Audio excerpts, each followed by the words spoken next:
Hello, beautiful people. Welcome back. Thank you for coming back. If you are new here, what up? So today we're going to be talking about perches, all of the aspects of perches, what they do, all that good stuff. And first things first that you want to know is each island's number that was given to them, pretty much by the community, but it makes sense. You start at your den, you have 1 and 2, and then you have 3, 4, 5, 6, 7, 8, with 6 being the most frustrating and the one most talked about as far as shooting on turn, etc. That's where a lot of people that move their bases to a long kill, that's where their highest perch is, and that is where I find the most trouble. But this is not about flying, this is about perches. So once you know the 1, 2, 3, 4, 5, 6, 7, 8, we can get into perches and the areas that they affect. So the first perch that we have is the Seagazer perch. This only affects islands 1 through 3. Any gear or rider that you put on the perch will only boost islands 1 through 3.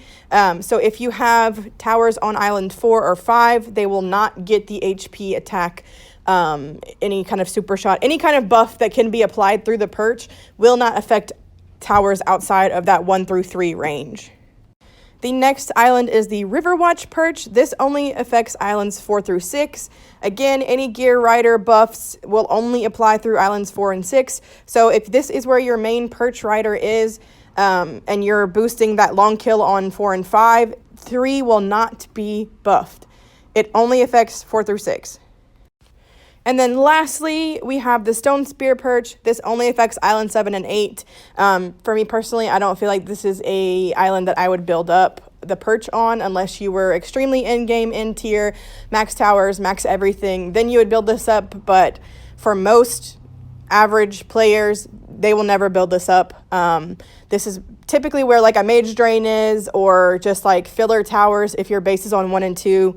I personally am not going to build it up ever, probably. So 7 and 8 only. You don't get 3 islands like the others. You only get the 2. And in all honesty, when you fly these islands, they're more like 2 tiny kills versus like 1 long kill. So it gets a little bit easier to take them out.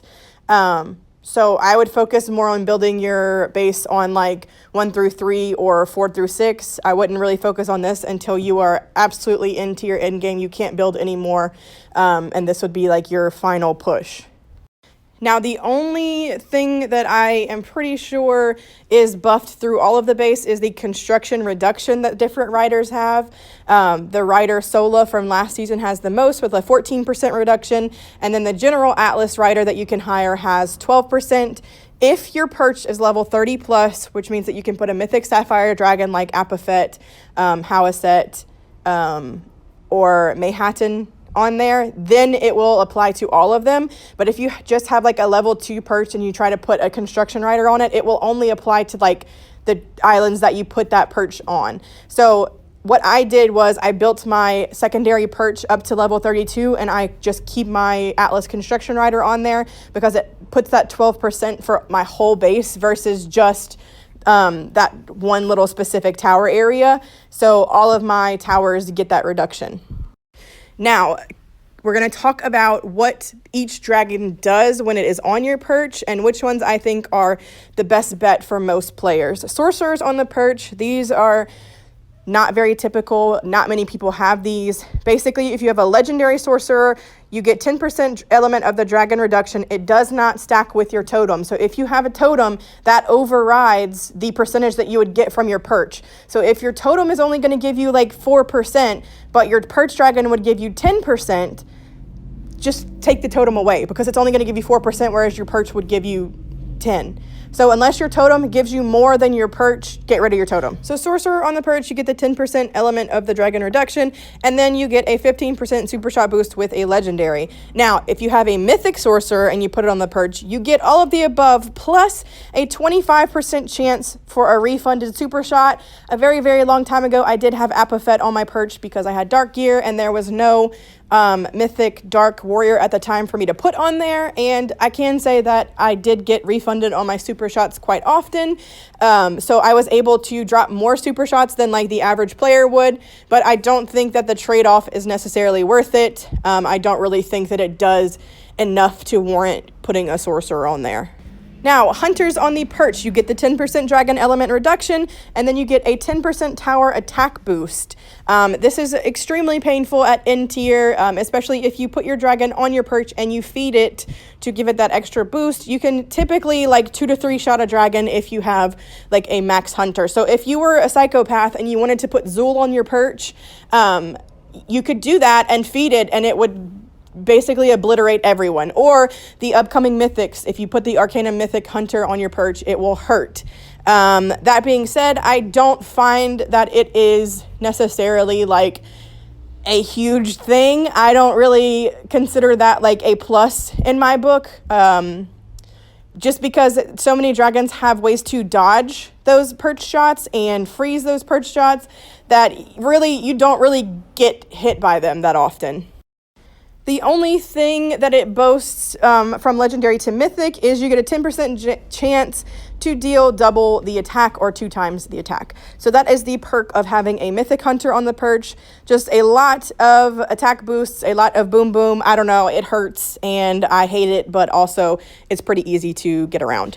Warriors on a perch. This is pretty much a staple in the game. Most people have a warrior on their perch, and the deal with warriors on the perch is you get 15% tower health boost. This is very significant in the realm of the game because, in my opinion, when you're looking at attack versus HP, I want my towers to live and shoot you 3 times versus die quickly and only shoot you once. Dead towers can't attack. So if I make it harder for you to kill my tower, that means my tower gets to hit you more times. So the Legendary, it has the 10% element dragon reduction, and then it has a 15% tower health boost. Now, the reason that you see so many people use Mythic Warriors on their perch is because of the 25 HP tower ward. Basically what this does is a random tower is chosen within your perch coverage area. So my perch is on 6, so 4, 5, 6 is covered, and a random tower on there will be shielded with a shield that is based on the tower it is protecting.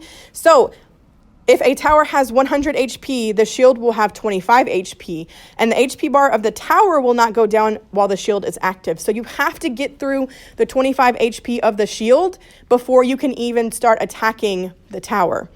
What this does is if you have like an Earth Flak or a Cosmic Orrery that has a lot of health and it is tower warded, it's going to have more HP on that tower ward just because the general HP of that tower is so high.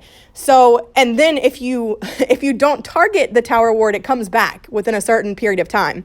So you can steady target it and then start targeting another tower and the tower ward will come back, which is very, very frustrating. So it's definitely something that you want to make sure it's not on like a problem tower, like an Ice Flak or an Earth Flak or something that will really screw up your run, because it can pretty much ruin your run. There's been a lot of times where I've targeted the tower ward and not realized that it wasn't even gone yet, and I'm sitting here wondering why this tower won't die.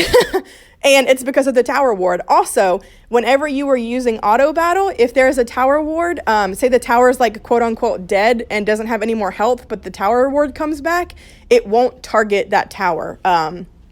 So keep that in mind when you are using auto battle, especially if you're using it with like sorcerers. It's not going to target that tower, so make sure you're paying attention to that.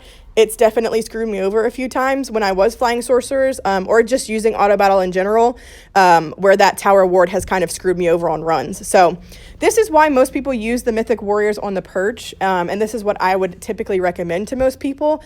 If you're just starting out in the game, I would definitely build up your first perch and keep your islands on 1, 2, 3. That's kind of the furthest back, especially for Atlas. That's where a lot of people are moving their bases just to further their 70%. And build that up, and then when you get to Mayhatten in Sapphire, that's the first Mythic Warrior that you can put on your perch. So build you some fire gear, and put Mayhatten on your perch and watch the tower ward do its magic. But this concludes my perch training. I hope that you found this enjoyable and helpful, and maybe you learned something that you didn't know. If you want me to do more videos like these, please let me know. And if there's anything specific that you want to touch on, please ask me in the comments. I hope you guys have a fantastic day or night wherever you are in the world, and I will see you in the next one. Okay, bye!